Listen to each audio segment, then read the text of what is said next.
Hello there my music lovers, I'm Josh Audiophile Heaven, and today we are having a look at iFi hip-dac2. This is the second iteration of the hip-dac series. It is priced at $190, so it is on the mid-range price segment, and it comes with support for MQA, high resolution files and a balanced output. So let's get down to the unboxing.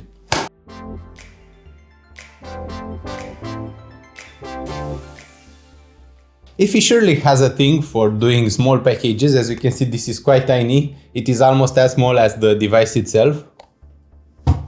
And we have a selection of 3 cables included. One which is a Type-C to micro USB cable. One which is a USB 3.0 mother to father Type-C connector. One which is a father Type-C to father USB connector. And one which is a larger USB father connector to mother USB connector. You should keep those in mind because they will come in handy. We also have some silicone tips included with the iFi hip-dac2. And this is the unit. This is how it looks like. iFi hip-dac2 is brownish in color this time around. It reminds me a lot of autumn. Has this face. Pretty much this is how you would look at it. So this is the face. It has 2 buttons, 1 volume wheel and 2 headphone outputs at the front. At the back of the unit, we have 1 Type-C connector and 1 large male USB connector. I was trying to place some emphasis on the cables that it comes with because those will come in handy.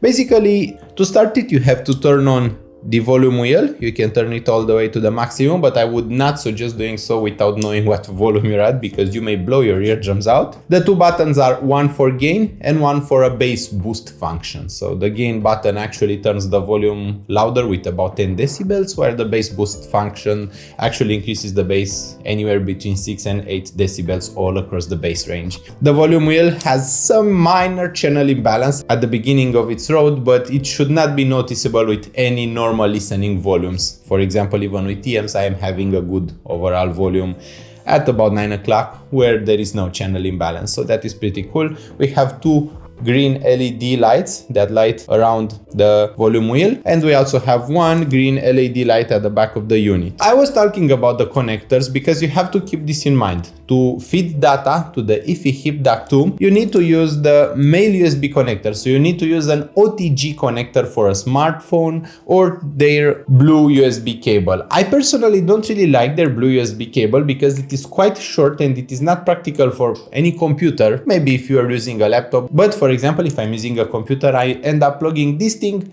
in my keyboard and the keyboard doesn't have such a good isolation for the USB pass-through port, and it ends up being a bit noisy. It is a bit noisier compared to my computer, so yeah.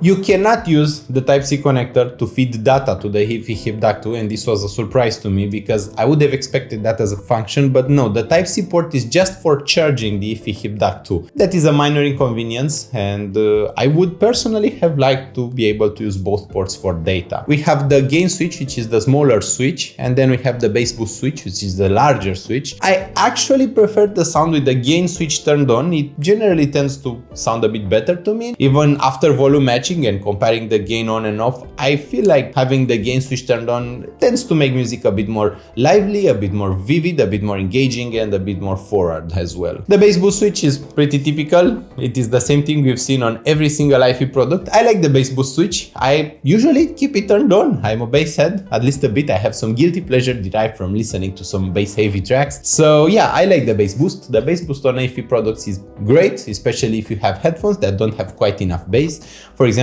I was reviewing the iFi Ananda. I like the bass boost turned on. I was reviewing the Crozon CZ8A. Once again, I like the bass boost turned on. At about $200, having a physical switch for a bass boost is quite cool. It does not add to any distortion. It does not turn the overall volume lower. It just adds some bass, clean, high quality bass, which is cool because if it was just some kind of EQ that increased the lows, because it might have resulted in some pretty bad distortions, which would have taken away my pleasure of listening. But as it is right now, I can fully recommend using the bass boost. We have 2 headphone outputs, one in single-ended and one in balanced format. And iFi is actually quite optimistic about their specifications. For example, they quote the power maximum at 2 watts at idle and 4 watts at max. But that is the power consumption of the unit. The actual power output is 400 milliwatts in 32 ohms on the balanced connector, and on the S-balanced or single-ended, because that is what means single-ended balance. They have an interesting technology where they actually use their balanced circuitry to power the single-ended connector while having a certain type of bridge that allows it to not burn. And on that connector, they have 200 milliwatts at 32 ohms. We also have the voltages at 600 ohms. For example, if you are using the Sennheiser HD 800 or HD 600 or another very high impedance headphone. And in that situation, we have 6.3 volts on the balanced connector at 600 ohms and 3.2 volts at 600 ohms on the single-ended connector. The battery life quoted by the company on the iFi hip-dac2 is about 8 hours, which is close to what I was getting. I'm getting about 6 to 7 hours because I listen very loud. I listen mostly to FLAC files and I listen to some MQA too, some Tidal, some streaming. I like MQA, it sounds pretty good. iFi hip-dac2 fully supports MQA on the USB connection. It doesn't seem to have any other type of connections besides the OTG male USB connector. And on that it supports MQA on both PC, portables, and even smartphones. The hip-dac2 is different from the original hip-dac because now it supports full MQA decoding, while the original only supported MQA rendering. We also have DSD support up to DSD 256, and we have high resolution support over the PCM connection too. Basically, the iFi hip-dac2 should be able to replace a mid-range to upper mid-range sound card quite easily, especially if you use it both portably and for a computer. I tried to keep it straight while referring to the technical specifications, but let's get down to it. This is a pretty small unit, as you can see. It doesn't really jingle too much while shuffling it around. It can be strapped to your phone doing a stack because it has rubber fit that it comes with in the package. You can also use some rubber straps, or if you really like the finish, you could use some double-side Velcro tape. I think that it has quite a lot of driving power, and even at very low volumes, it has more than enough driving power for pretty much any headphone I tested it with, including the Hyphaman Ananda, Crozon CZ8A, or IEMs like the IMR Ozar, IMR Elan, and other things that I have on my desk. I keep looking back because those are on my desk and I want to present them to you. But yeah, I want to keep this in my hand as well. I even tried to take on a competitor like the Palab M1 Mini. I like the Palab M1 Mini. Both of those are MQA compatible. They support MQA decoding. You choose which you like better aesthetically. Palab M1 Mini is about $500, so it will sound a bit better than the iFi hip-dac2, but let's focus on the hip-dac2 because at $200 or about $200, it is going to be an especially sweet deal for you. We have the headphone outputs, which are pretty cool. I actually used the balanced output a bit more than the single-ended output, but don't get misled by the fact that the single-ended output has a plastic ring while the balanced output has a golden metal-plated ring. Those don't do much because the pins that power your headphone cable are on the inside of the connector. On the other hand, I feel that having a volume wheel is pretty cool.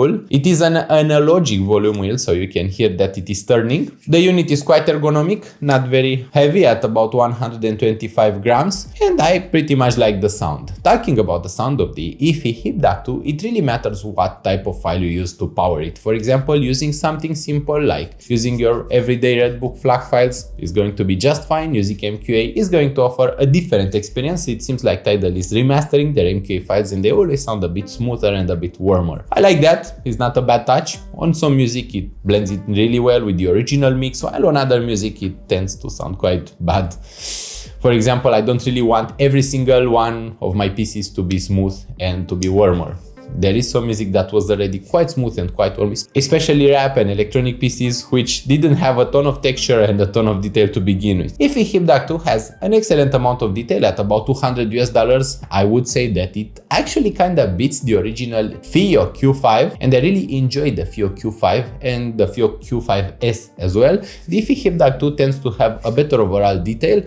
It doesn't have the best of basses without the bass boost enable. You should keep that in mind. The bass is quite linear without the bass boost enable. If you enable the bass boost, it is going to have a pretty thick and pretty raw low end extension. It is going to be pretty punchy, also pretty well extended in the lows. It has a very natural and very linear mid-range without much coloration. It is quite transparent, while the treble tends to be on the natural side of things. It is not overly smoothed, it is not overly bright, it is not harsh, it is pretty natural, pretty much a very good natural sound. It doesn't have much of a coloration, being quite transparent, and that is something I appreciate at a DAC/headphone amplifier. You can't really use this as a full-size sound card. I would not use it. it to power my speakers, because you would be doing a double amping there and it would be distorting the sound comparing to a true line out. On the other hand, I appreciate the fact that they are still using their S balanced format, which is basically a single-ended balanced. This is how they came to the name. It is basically a way of saying that they try to use most of the architecture inside the iFi hip-dac2 without pretty much shorting out their bridges. In terms of power, you should have no trouble driving headphones like the Sennheiser HD800 or Sennheiser HD600. It should be perfect for those headphones.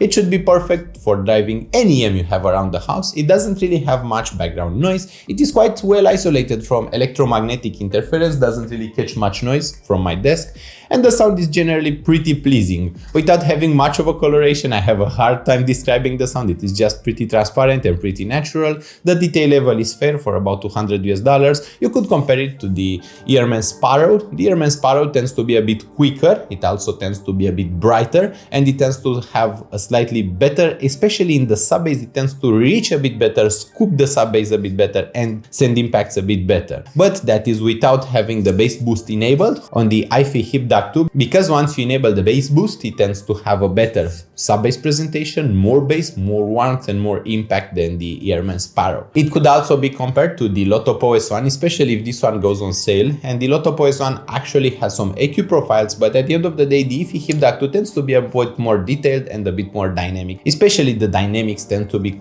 quite good on the iFi hip-dac2. I also like the design. I think that they did a good job with having this brownish design for autumn. We just had autumn in Romania. It is about winter now. If you could subscribe to Audiophile Heaven, it is also extremely helpful.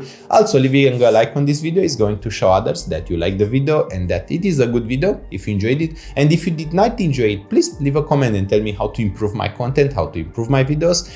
And most importantly, if you could use the Amazon links in the video description, if you decide to order one, I'm not pushing you to do on any video you do. If you could do that, it helps me earn a bit of my bread so that I can avoid dying. I really thank you for watching. I hope this video has been enjoyable to watch. I hope I'm not ending it on a negative term. I hope that you have had some fun at Audiophile Heaven. I'm going to be doing a full retail review on the iFi hip-dac2 where I explain the sound more in depth. On the video, I wanted more to do an introduction and my honest feelings and thoughts about it. I hope you have the loveliest of weeks in there, and I hope we'll see each other really soon. Bye bye.